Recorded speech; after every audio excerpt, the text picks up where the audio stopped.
ರಾಕ್ಷಸರು ಬಂದು ಮುತ್ತಿಗೆ ಹಾಕಿ ನಮ್ಮ ಪಟ್ಟಣವೆಲ್ಲ ತಮ್ಮ ಸ್ವಾಧೀನವನ್ನಾಗಿ ಮಾಡಿಕೊಂಡರು. 33 ಕೋಟಿ ದೇವತರನ್ನು ಸೆರೆ ಹಿಡಿದು ಅಪಹಾಸ್ಯ ಮಾಡಿದರೂ ಕೂಡ ನೀನು ಸುಮ್ಮನಿದ್ದು ರಾಕ್ಷಸರ ಕೈವಶವಾದರೆ ಸಿಕ್ಕಿದ ನಿನ್ನ ರಸಿಯರ ಗೋಳು ಯಾರು ಕೇಳಬೇಕು? ನನ್ನ ಹೃದಯದೊಳ ಚೆಲ್ಲನುವುದು ಕಾಂತ ಸದ್ಗುಣ.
ದೇವತೆಗಳು ಅವರ ಬೆಂಬಲವಾಗಿ ಬಂದರೆ ಅವರ ಗುಂಡಿಗೆಯನ್ನು ಸೀಳಿ 8 ಭೂತಗಳಿಗೆ ಹಬ್ಬದ ಊಟವನ್ನು ಆಡಿಸುವಂತಹ ಚಂದ ಮುಂದರೆ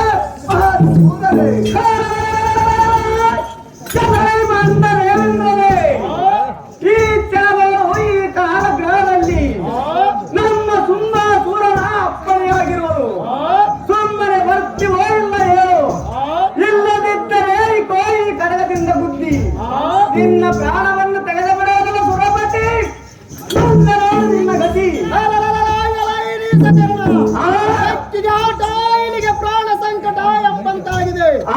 ಈ ನನ್ನ ಕಷ್ಟವು ನಿಮ್ಮ ಗಂಟಲಿಗೆ ಕಾರಣವಾಗಿ ಉಳಿಯುವುದು. ಮೂಡ ಬಂತು ನಿಮ್ಮ ರಕ್ಕಸ ಕುಲಕ್ಕೆ ಕೇಳ.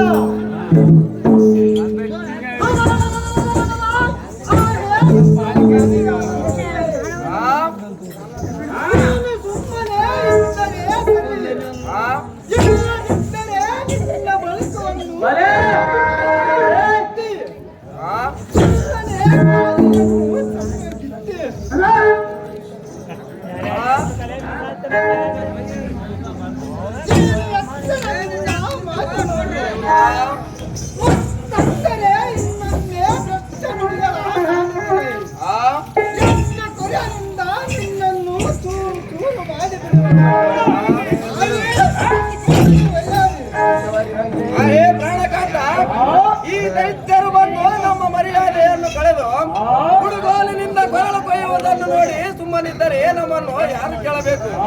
ಜ್ಞಾನ ಏನು ಬಸುವುದಂತೆ